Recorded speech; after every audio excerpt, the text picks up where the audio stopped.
Excellent, gents, boys and girls. How are you? I said, how are you? Excellent. What a lovely day to be wearing red, boiling hot fire kit. You couldn't make it up quicker. But there we are. You can't pick and choose when people have the car back. The guys are setting up at the moment. Won't be too long. I am watch manager Jason Lewis from Navy. I'm taking on the red watch. And I'm joined today by my crew. I'm also joined by the crew from Caldicot Station, who've had a good day entertaining mum and dad and children on the truck today. So we're going to show you what our kit can do in respect to car crashes. Okay, so I'm going to talk to you about the crew today. I am joined by, first to mention my boss, the big boss is here today, area manager. Area manager Matt Jones. I'm also joined by group manager Beverly. And on the truck I have on my foot myself, watch manager Jason Lewis, my number one, my crew manager Dave Mullen, firefighter Brad Cole, firefighter Lee Ford, and firefighter Dan Moyle. And then on Caldicot truck today, some familiar names I would imagine. We've got watch manager John Hyree, who's wearing a white helmet. Crew manager Gareth Cook, firefighter Hugh Boyd, and firefighter Crawford. So what we've got today is a mock-up of a head-on crash. We're going to have one live casualty, so we've got to be quite serious about this. We've also got one gunny in one of the other vehicles. Caldicot, I was a trained here for many years until I moved away, and from personal experience, Caldicot's the train station picks up many car crashes. Think about places like the M4, the A48. These are fast roads. Lots of people driving day and night, all sorts of weather. We get kicked out, we get falls, we get turned out, and many falls like this. So I'll just give you a quick update where we are, and I will get back to you.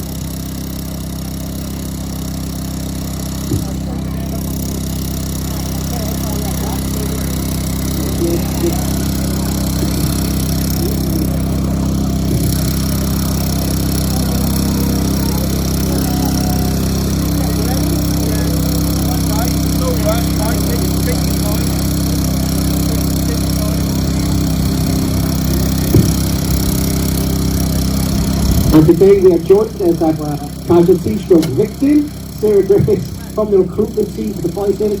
She's going to sit in the larger vehicle and we're going to extricate her using various present techniques. Now it may look like this organised chaos when this is happening, but it's not. We do have strict protocols and procedures when we're cutting people out of cars. Just imagine hydraulic equipment being used, lots of cars, lots of noise. We start doing that in an uncontrolled manner. There's going to be lots of bumps and cuts. So we do have a sort of organised chaos going on, but it is structured and well-founded practices. So just a quick chat while they're getting ready about the appliances we've got today, which are packed over there in the corner. They're your bread and butter of the fire service, I would say. Your standard fire engine, approximately 1,800 litres of water. So I'm trying to get my maths right here. I normally ask a younger firefighter who knows all these stats, but they're busy over there. I would say about 18 minutes worth of water with a small hose reel. With the big red hoses we use, anywhere between 3 to 6 minutes. We also carry a lot of equipment for RTCs. Welcome to talk to any of us later on, and we can talk to you about what they do. We also have other bits and bobs on the truck, tools, brushes and shovels. And many other things as well which we utilise. So hopefully we're going to start our demonstration for you any minute now.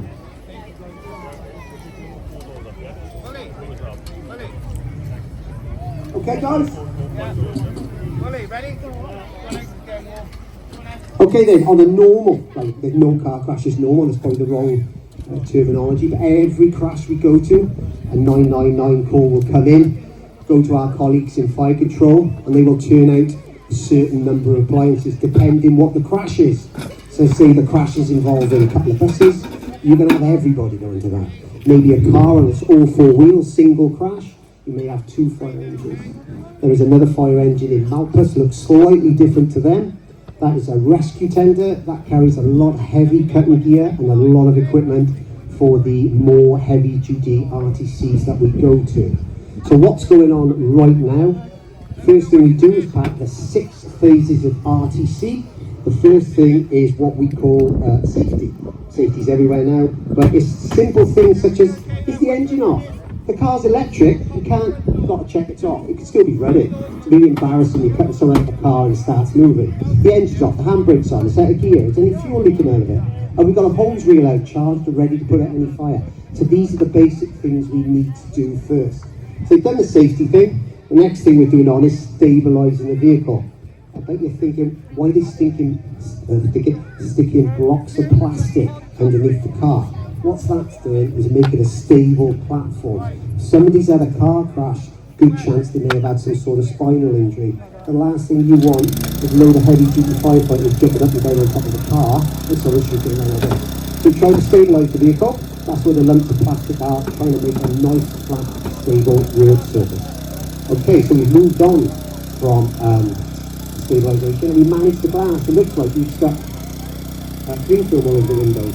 And it's sort of cheapening it a bit. We've done that before we started. Okay. A lot of glass flying around it in RTC. We've got this sticky cling film. You can't buy that stuff in Aldi. It's very expensive. It sticks to the window even when it's wet. And what happens if the glass breaks? Keeps it all in one large piece. And it's easy to manage and we're not sharing panes of glass and bits of glass and dust everywhere. As you see, the lads and the girls are wearing masks. They wear a lot of PPE. They've got the helmets on, they've got the visors down. The last thing we want is the lads getting and the girls getting injured and stuff. Plus I'll have a lot of PPE. Okay, the first thing we do on an RTC, quite often people are in track.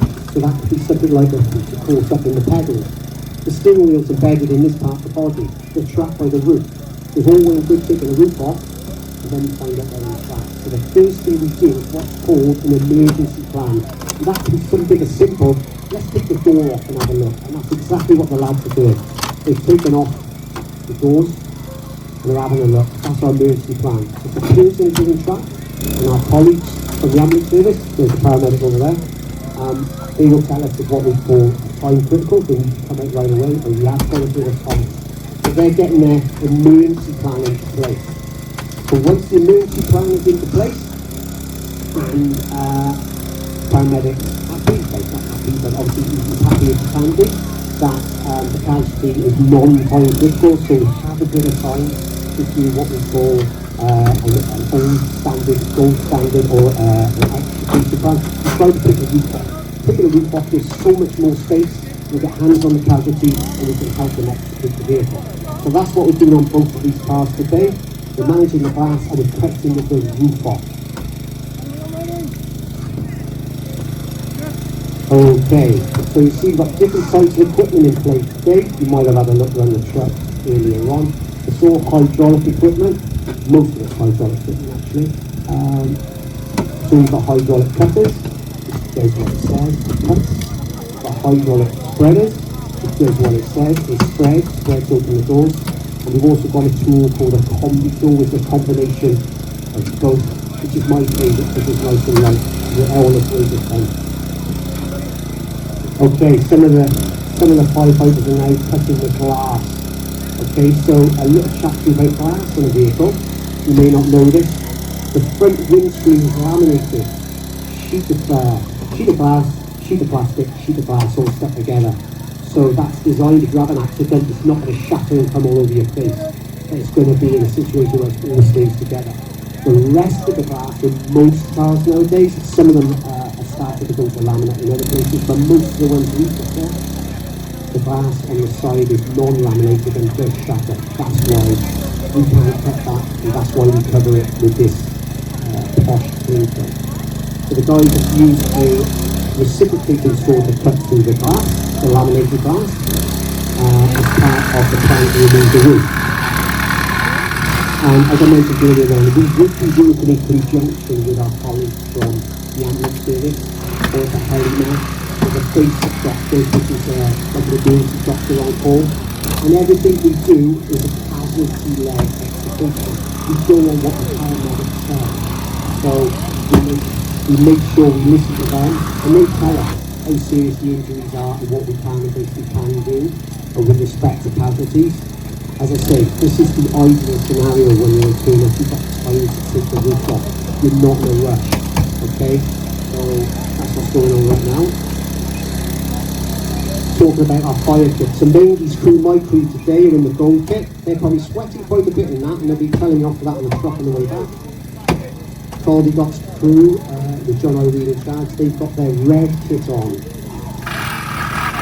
I'm not sure they've got we've had this new red kit for about 7 years. You can wear this in most things, you can't wear it in fires because it doesn't give you that protection. But they're great for RTCs, they're nice and light. The gold kit is great in the winter, not so good today as the sun is down.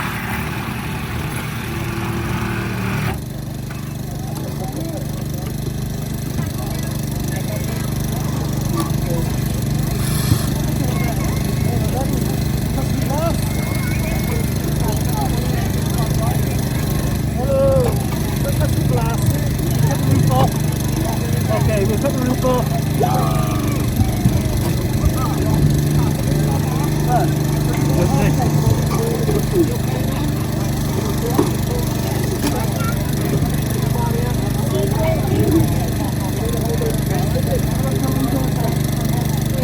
So, not every RTC is the same, they're all different. Methods of impact is different.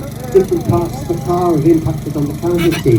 Everyone's different, so we do try to train the best we can, but there's a lot of dynamics going on within the incident. Lots of things are changing. When you could be thinking, oh, this is okay, paramedic says the casualty's all right, we've got a bit of time. Next thing the paramedic's in my ear telling me they've got to get in the next 5 minutes. So there's a lot of pressure on the fire crews. As I said, it looks like a little bit of chaos. It's not. This is structured. This is training in progress. Okay, this is the example of what training does.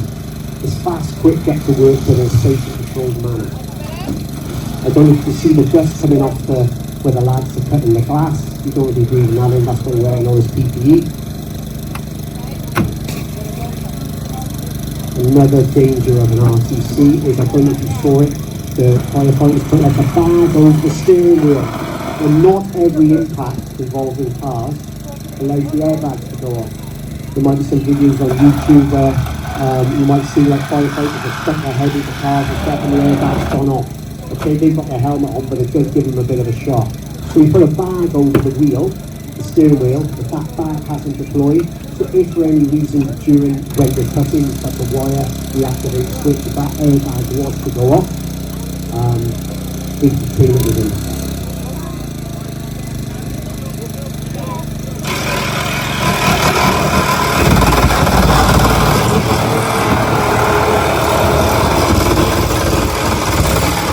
Very noisy as well. We start cutting, we've got the saw in play now. There's a mixture of equipment, we've got the reciprocating saw, got the hydraulic cutters.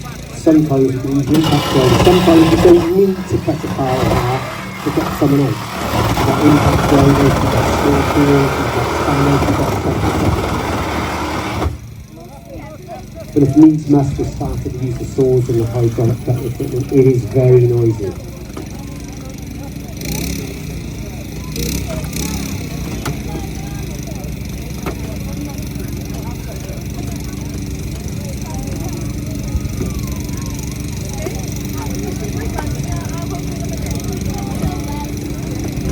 Okay, look at this vehicle now. All the cuts have been made. I think they're on the last one. Last cuts that the roof will be coming off. This whole opens up a vast amount of space for us as firefighters, and most importantly for my colleague from the ambulance service here. They are going to want to get hands onto that casualty, keep an eye on their vital signs. Same with this vehicle here on the left. I think they've got about 3 or 4 cuts left.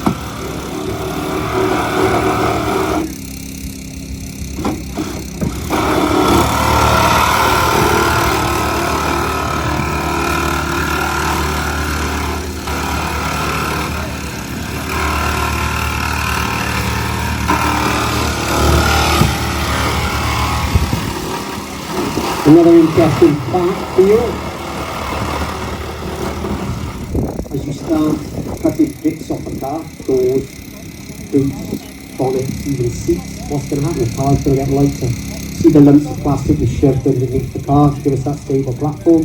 That starts rising up on the suspension and the shocks. We'll start to put that back in. That's normally the new firefighter's job, is to walk around the vehicles and make sure that the stabilisation is doing its job.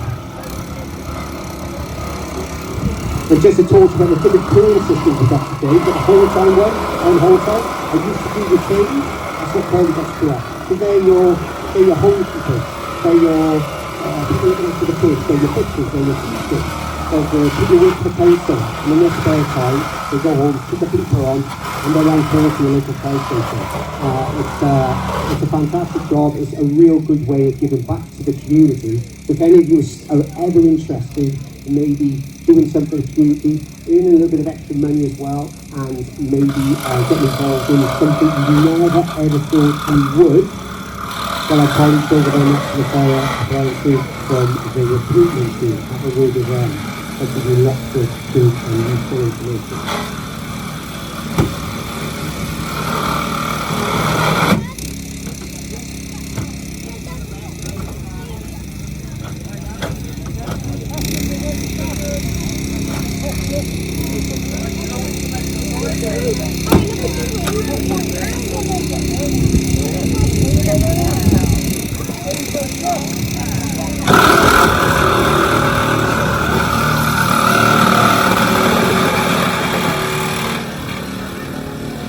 If you look at that folder, that's cool. Got the roof off it. Well done, John. I actually haven't seen John do anything yet, but well done, John.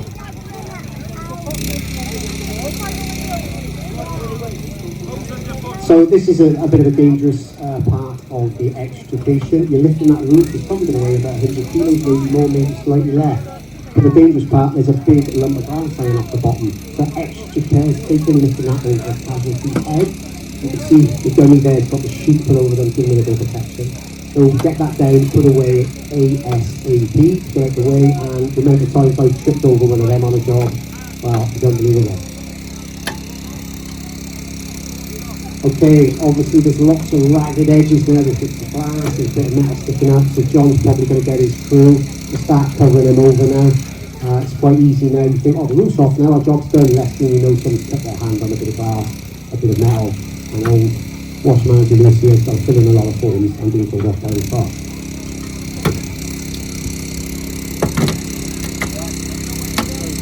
Alright, guys.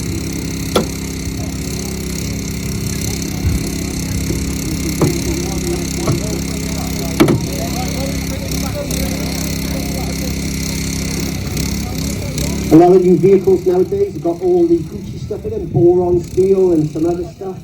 It's really hard stuff and it does present challenges to firefighters and an RTC. Our kit is really good, to be honest with you. It's come on leaps and bounds during the years.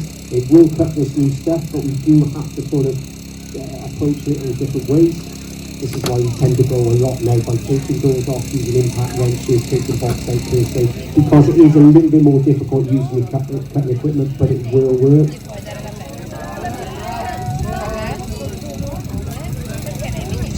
Okay, ladies and gentlemen, I'm going to lift the roof off. This is a bigger roof, so I'm putting it down for that. That's why it's a bit longer than caldicot's crew.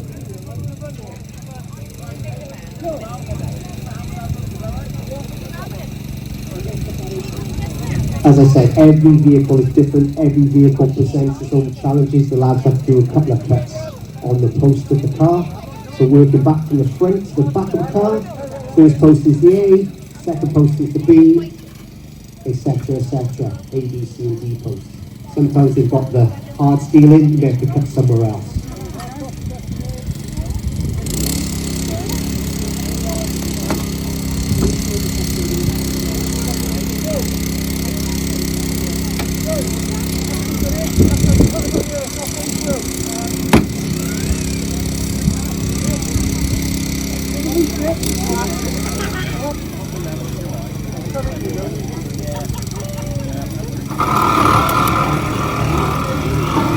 And this is what happens on a job. You should never see a firefighter hanging around with nothing to do, because I will be standing around, there's work to be done. A good firefighter, a good junior officer, someone like John here, will be, right, have you got anything to do? Come with me, do X, do Y. This is what's happened now. Caldicot finished cutting up their car, we stepped in to help the main district get the roof off. That's how it operates within the fire service. We all help each other and get the job done.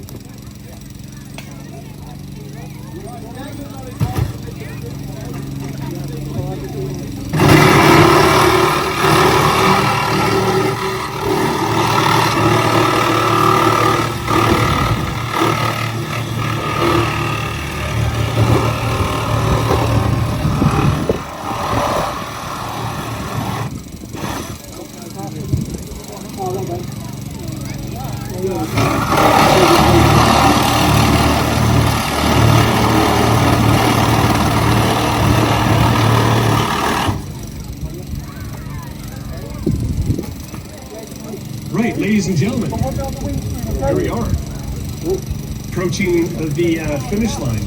If you could all do me a massive favor and find your seats, then sit them, because finding one without the other would be never mind. So yes, please, have a seat, and we're going to commence our closing ceremonies. Thank you very much.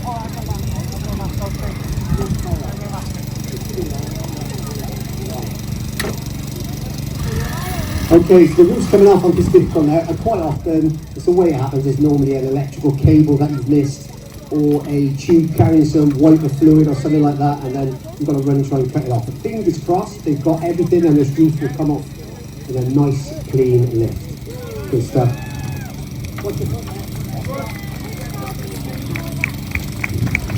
Okay, so that was a relatively simple RTC extrication. We're going to get Sarah, our volunteer, out using a spine board, a long board. I don't know too much right. Again, someone's been involved in a car crash. There's all sort of posh terminology, but like you can imagine someone hitting a wall, hitting another vehicle, the impact that has within your internal organs, on your spine, on your neck. So most of the time people involved in accidents don't have any long-term damage, but we just default to there's something wrong with their neck, their spine. So we go careful, we immobilise the casualty, we look after their head, their neck and their spine. And that's what we're going to do when we extricate Sarah here now, using the